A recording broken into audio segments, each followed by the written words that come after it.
Mike here, glad you could join me. And today I have two special guests. I have David Beverley, formerly NASA employee, and as most of you know, Cyndi Holland, also formerly NASA employee. And we're going to talk about, are there satellites? And if there are, what type of satellites? David's going to talk just a little bit about the South Pole because he was stationed there. So he's got a lot of cool information, facts about that. And we're going to talk about Cyndi. Of course, she worked at Lockheed Martin, which an engineer told her what? That the Earth is flat. The Earth is flat, straight from an engineer at Lockheed Martin. Now, if anybody knows if the Earth's flat, Lockheed would know. So, David, let's hear, what did you do for NASA? And tell us about your experiences. I know you work for Goddard Space Center. Tell us about your experiences at the South Pole. Yeah. Okay, so I actually wasn't at the South Pole because there isn't a South Pole. Oh, but, whoa. Is there something to walk on down there? I mean... Well, first of all, Antarctica, regardless of whether you believe in a globe or a flat Earth with a encircled or encompassed Antarctica, Antarctica is a landmass covered with ice, a whole lot of ice. How far out did you get to go? How much ice is there? Anyway, so you know I don't have a serious face. Sorry, dude. You get. But how far out did I go? I was in McMurdo Station. Okay, so you're right on the edge, under just directly south of New Zealand, right? Yeah, that's sort of. I mean, everything is south. Well, yeah. Right. Yeah. Okay. Yeah. I'm pulling your leg, man. Listen. So look. Okay, it's pretty. You go to Christchurch, New Zealand, on the way to Antarctica to go out to the ice, they call it. So. I was in McMurdo to put a data ingest system. Now, this was in my career at NASA when I believed we lived on the globe Earth. I bought all the science, all the space, the vast universe, and billions of stars. I bought into all that, just like most of us did at one point. And so I'm down there, and we put this system in to capture the data. And it's for polar orbiting spacecraft, so that because there's a big data hole in the Antarctic data set, a big hole. Are you talking about the map part, the part where Hollow Earthers say there's nothing there? Yes, any map that you would have seen of the Earth showed this huge gaping lack of data in the center of Antarctica. And I can tell you the reason why that is because there is no center in Antarctica. Antarctica's a ring, but I didn't know that then. So we go down there. Now, here's the thing, and I was about to tell you a little while ago, is I set this system up. Everything's functional. We were ingesting data. We're retransmitting it offline when there are no spacecraft orbiting over, quote unquote.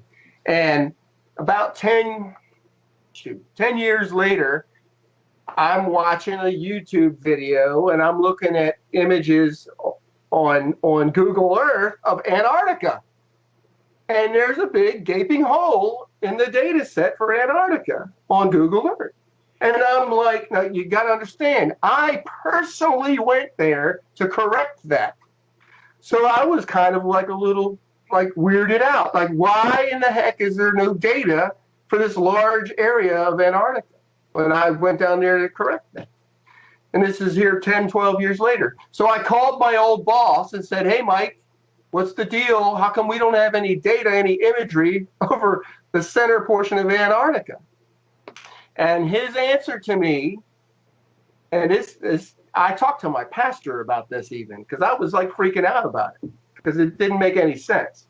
You think after 10 years they'd have some data, right? Dude, 12 years. 12 years, okay. Yeah, and we spent $500,000, which isn't a lot of money by NASA standards, but on this project to go down there. I didn't even want to go, to be honest. I was newly married to my wife. I didn't want to leave her for 5 minutes. You know what I'm talking about. So anyway, so I go down. I was lamenting the whole time, you guys. Anyway, so I call Mike and I say, what's the deal with this? And he says, well, Dave, they opted out. They didn't want our data. They got a pipe. They got a fiber optic network from McMurdo to Svalbard. Now, you got to understand, Svalbard is almost the total other side of the world, okay? It's one of the most north places on the quote-unquote planet. Okay. Now, is this a undersea pipe from McMurdo that far? Yes. Fiber Okay. optic pipes Okay. under the ocean from McMurdo Station all the way to Svalbard. Now, even on a flat Earth map, it's freaking far. Okay. So wait a minute. Supposedly we have satellites. We have all this great space technology. Yes. Why the heck do we need a fiber optic pipe from Listen, McMurdo? that's what I'm getting at. So he's telling me this, and this is what he's telling. And I'm going. Now, I don't even think I believe that I knew about flat Earth yet. Then this is what was leading up to my going. Holy crap! We're deceived. So I'm on the phone with him, and he's retired at this point from NASA. I'm like, well, that doesn't make any sense. Why the hell? He said, well, they opted out to send the data to Svalbard. That's the Norwegians, okay? And that they would process the data and sell it back to us. What? I'm just saying. So I'm like, okay, this doesn't make any sense at all. Now remember, how many guys can you talk to that said, hey, I personally went down there and put it in a data retrieval system for polar orbiting spacecraft in Antarctica? You hear that every day, right? Well, in the flat Earth community, there's a few. Yes, I know that. Yes. So it's important that everybody understand that you were there to map what's essentially still not there and still not mapped today. That's right. To fill out an area of data, a huge area that was not there. And it's still not. See, here's the thing. He says, well, yeah, they pipe it over the fiber optic network to Svalbard, and then they sell it back to us. Well, it's still a big gaping hole in the data. Hello. So 2017, we have yet to map a portion of one of our continents if the Earth is a globe, correct? And we supposedly, quote unquote, have continuously polar orbiting spacecraft. Guys, listen. There's a whole series of spacecraft that I worked on also, called EOS, Earth Observation Systems. And it was like 5 different spacecraft, and they each looked at different spectrum. One was for atmospheric qualities, another was Terra, anyway. They are all polar orbiters because the whole idea is that the Earth is spinning and these daggone satellites go around and they get a different swath of the world as the Earth spins underneath it. Right, strip data. Again, I'm speaking. Huh? That's called strip data, right? Yeah, and so okay, and from a global perspective, that makes sense, right? Okay, so how come there's no data still from the southern part of Antarctica? Well, according to Rob Simmons, and he gave us Russia's, Japan's, and the U.S.'s image servers, the Titan, the MRR-8, and the Epic Discover are all pictures of models taken from ground-based cloud radar, and then they put the model together of Earth. All their image data is fake. It's not a picture of Earth from space. So we know that about those satellites because Rob Simmons, and that's the guy, in case you don't know, folks, it's Photoshop. It has to be. Well, it has to be Photoshop because there are no pictures of Earth. So we know for a fact those images are not from space. They're just images put together by a computer called MyDoll. And so now you're saying you were stationed in Antarctica. Your job was supposedly to map this missing big area. Because NASA, if they show a radar of the South Pole, you see this big gaping round circular hole there of no data of anything mapped. And so your job was to map this out. 12 years later, you come to find out that they mapped nothing. It's still the same today, right? Correct. Matter of fact, I did some research on my own work and looked it all up because they have what's called mission design reviews. Okay, and Cyndi, you probably know about that, right? So I know. Yeah, we had that in our. Yeah. And so they would also look at proposals, whether it's a mission or a project was viable. And it's a lot of work leading up to before you're ever even able to execute any part of a project. And that's how they raise costs, and people have careers for 30 years on one spacecraft project. But anyway, I'm just saying. I looked it up and I could find all this work that my boss had gone and campaigned with University of Wisconsin and all these guys, and there was all these project plans and proposals regarding this, so why they were going to spend the money, why we were going to go down there and do that. You could find it. It's out there because I looked it up. I wanted to see what led up to why I went there, you know? And basically, his answer does not give an answer because it doesn't make any sense. He didn't answer the fact that there's a big gaping hole in the data still. In other words, nothing mapped. That's what we call a gaping hole in the data. There's nothing there. There's a map of Antarctica on a globe Earth. I used to have a globe in here for joke purposes. On a globe Earth, anybody that looks at it, you show Antarctica. When you look, go to Google Earth, and if you zoom in, you'll notice that the lines from data scans, they converge at the middle and they become nothing. It's just white. There's no data. It's kind of filled in, kind of like the guy who made the Earth image, right?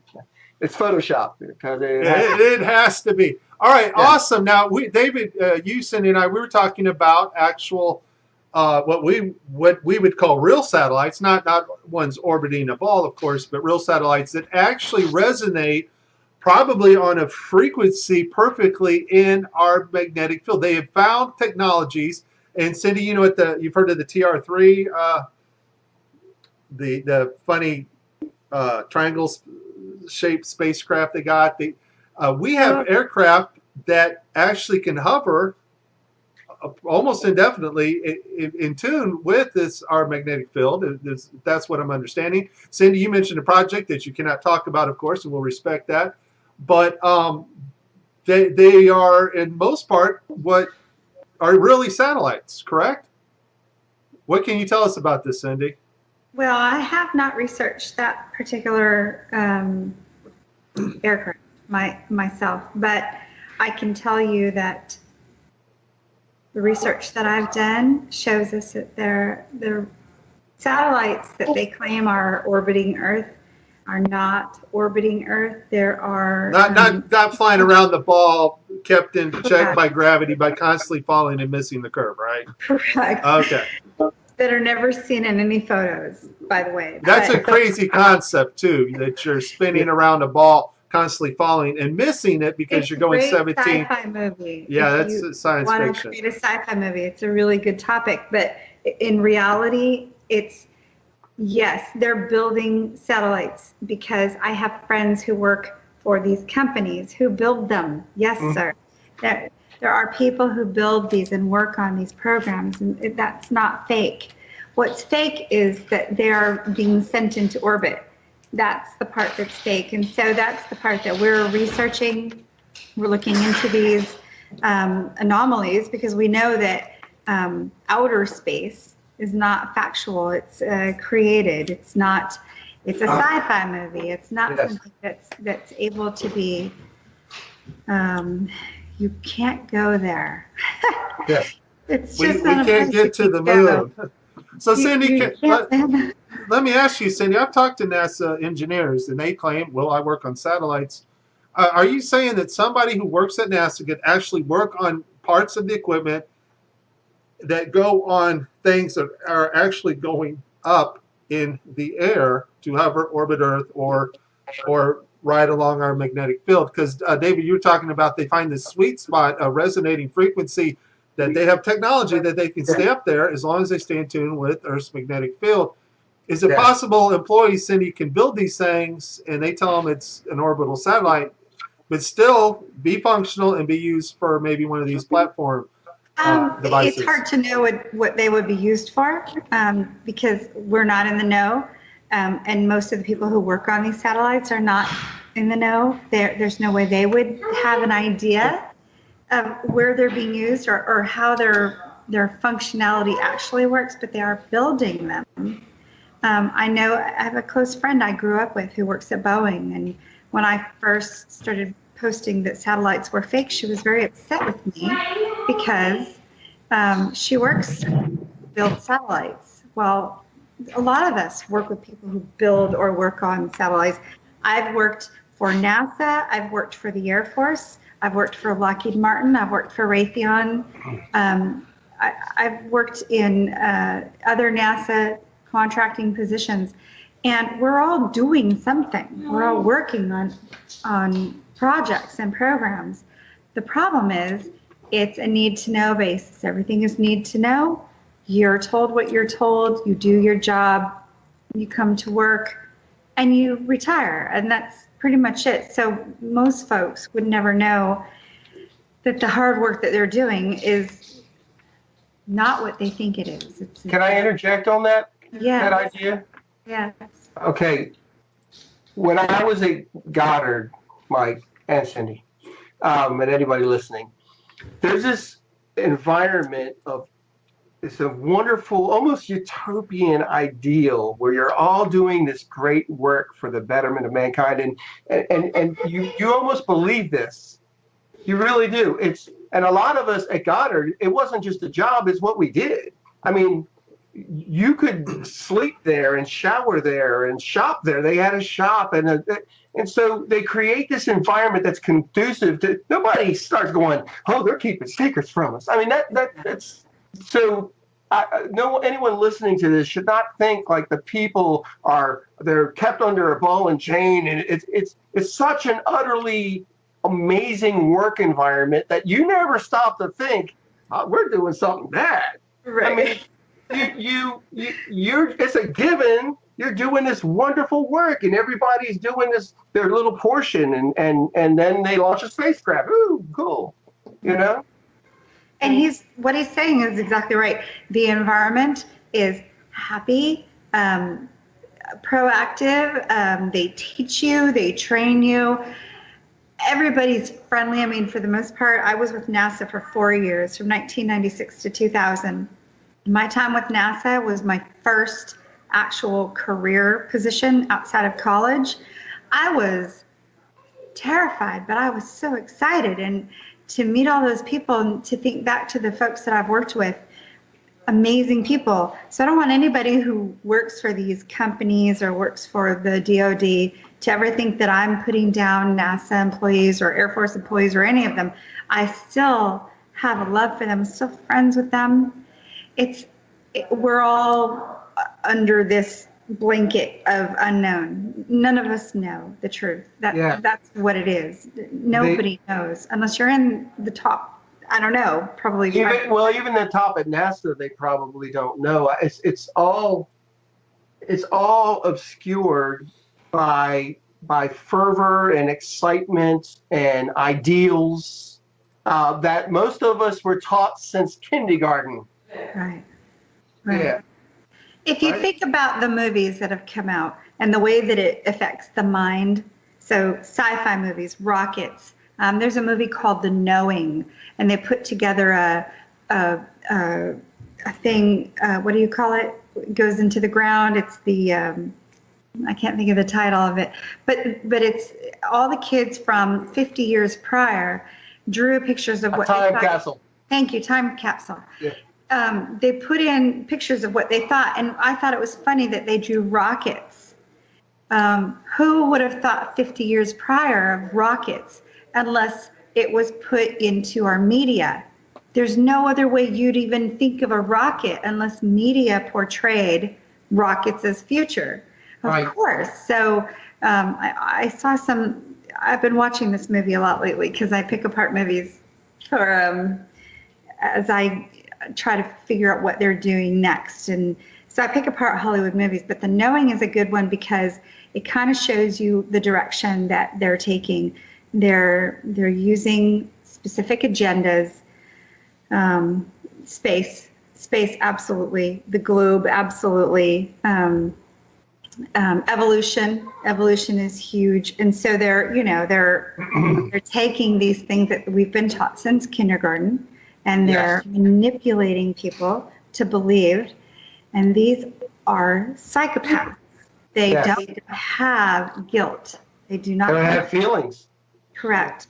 They're able to teach these things in schools and in college and all the way up to people who are PhDs. And they know they're false. They know they're fake. There's no proof. It's all theory. But they can do this because it's an agenda, and it goes with their agenda. So, can I add to that? Yes. Okay, this is a scriptural ideal, guys. Is that God says that He will do nothing. Will I do nothing without first telling my servants, the prophets? Mm. Satan or Lucifer or whatever name you want to give him, the serpent, he has these aspirations to be like the Most High. So he also has his servants, the prophets. We call them the media. And so he tells us, they tell us what they're doing through movies, through media, like you're saying, Cyndi. So they're laying their game plan or their intent in a whole lot of movies like that. Yeah. You know, guys, this is very interesting, and I shut my camera off so I get a better stream. But you know, when we talked with Rob Simon, he's very honest. He gave us Russia's, Japan's FTP servers, all their model of Earth that they used to superimpose the images on to make it look like they're taken from outer space. Totally straight up honest about what map projections you use, and he gave us that website and how to configure the map that they use for different projections and things. When you talk to other NASA certain employees in certain departments, they straight up tell you, oh no, it's not this and this. And so none of it leads to outer space or you know, living on a spinning ball and traveling 483,000 miles an hour. What it tells me, though, is that it seems like there's a separation between the people doing the work at NASA and a media conglomerate or a other type of government that does the faking part, the part where they take you in on the ISS and fake, you know, weightlessness through the HoloLens technology JPL is working with right now, or telemetrics that they've contracted, and that allows them to bring in actors from any place over the world and put them on the same set. It's almost like the stuff that these engineers are building are actually used and put on these platform type what we'll call satellites, just for a better lack of term right now, so they can look at the Earth and get cloud cover and things.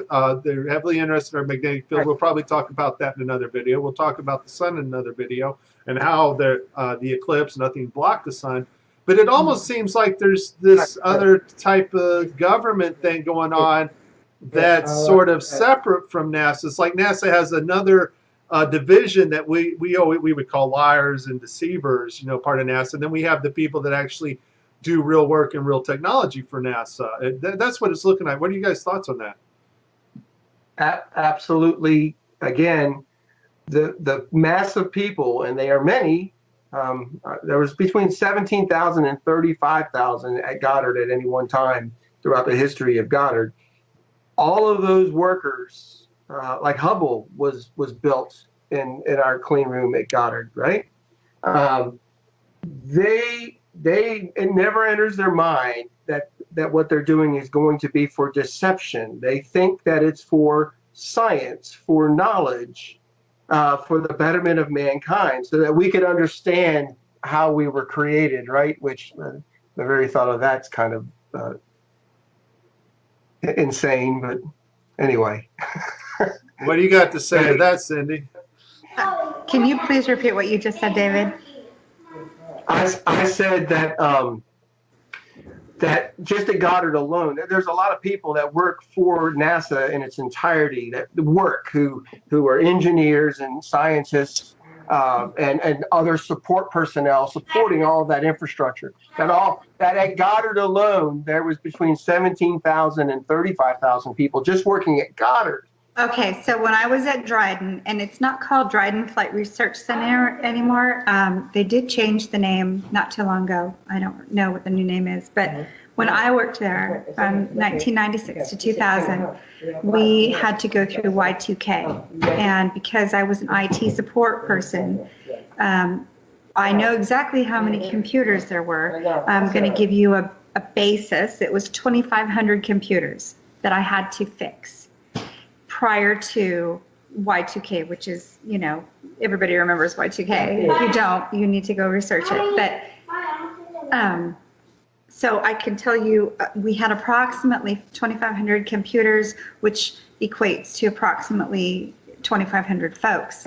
If I had to guess, based on my experience in those 4 years, as a truther now, and I became very awake in 2009 to most truths, and I became aware of flat Earth in May of 2016. So I have many years as an awake person.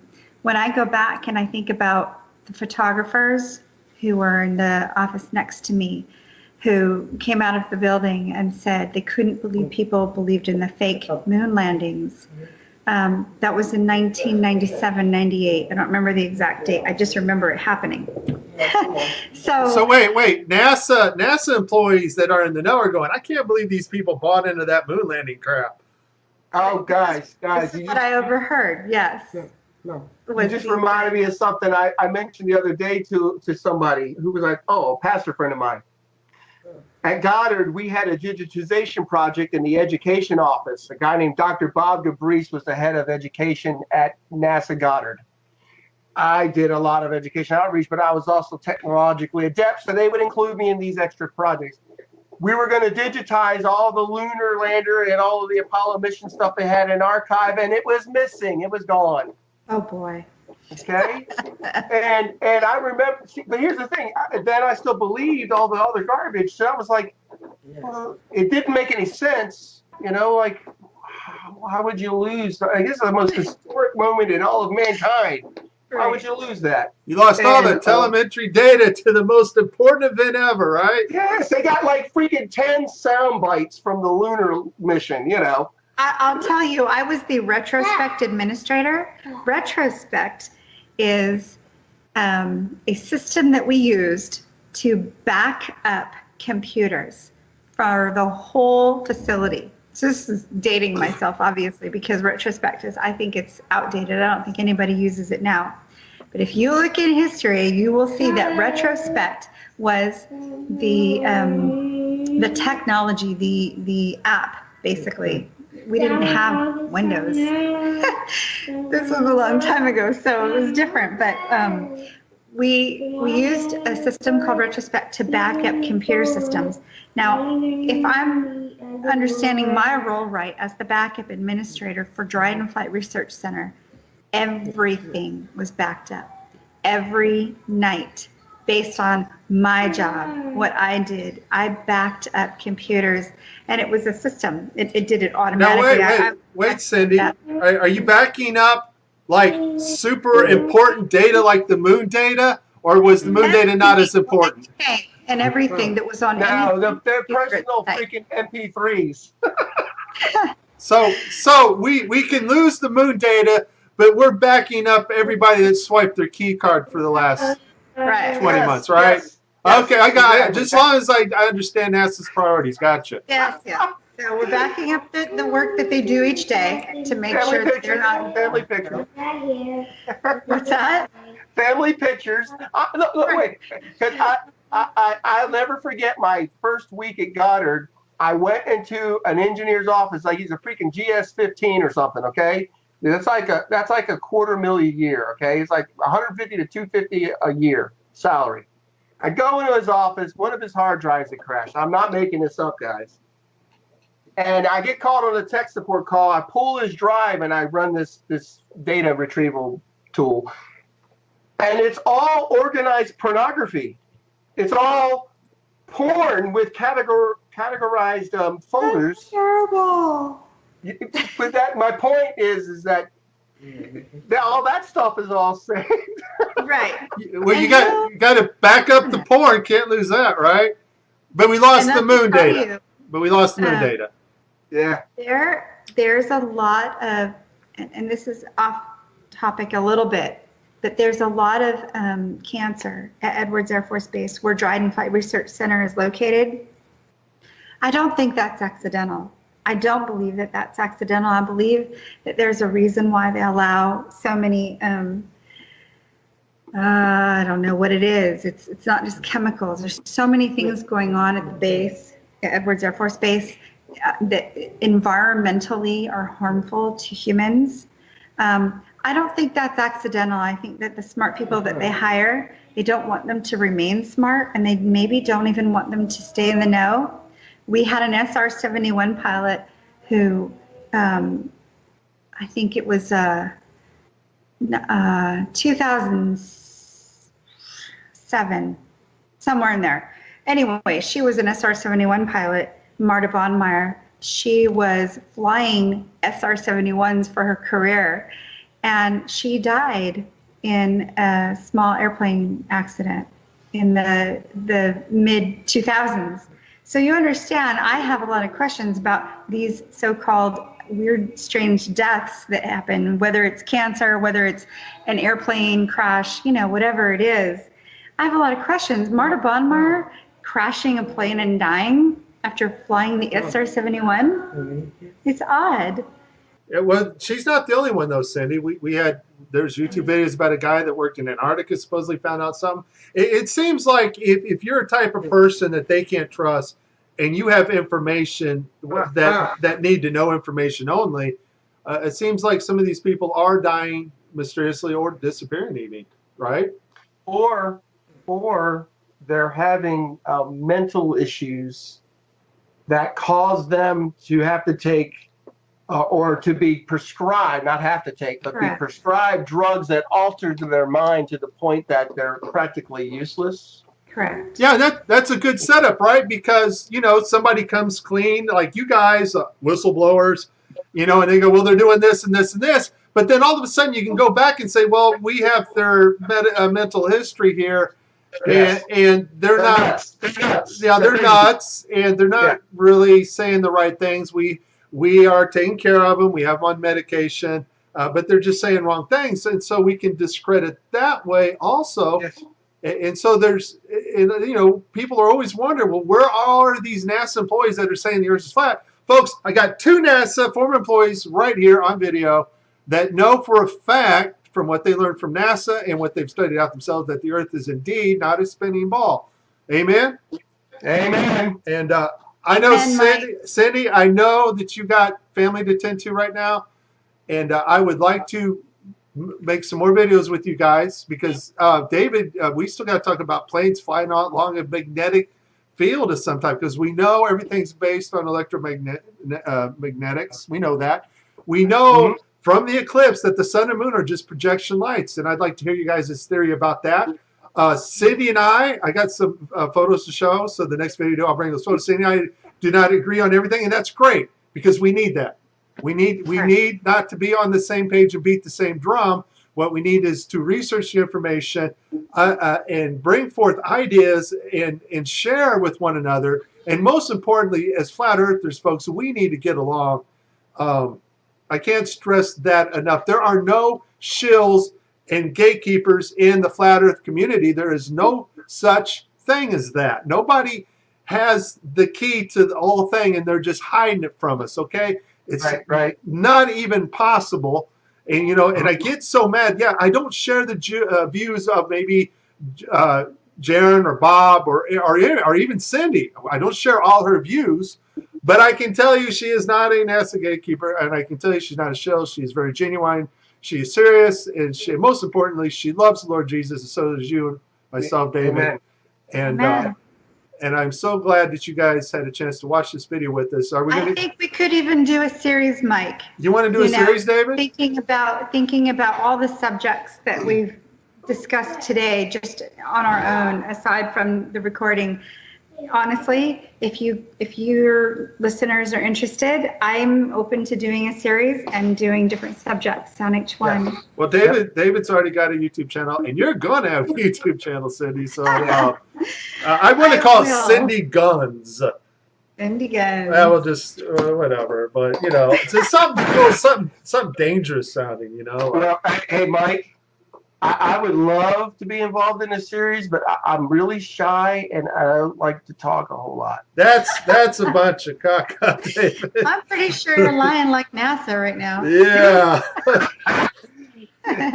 Yeah, well, no, because David, you had some good points about planes. I'd like to talk maybe about planes like the TR-3, which Cyndi didn't know about, but I got pictures of one.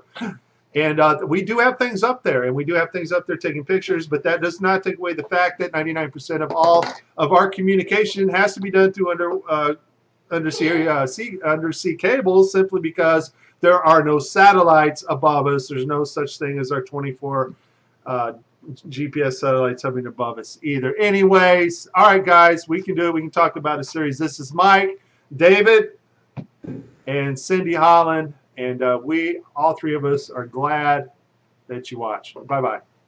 Bye. Thanks, guys. God bless.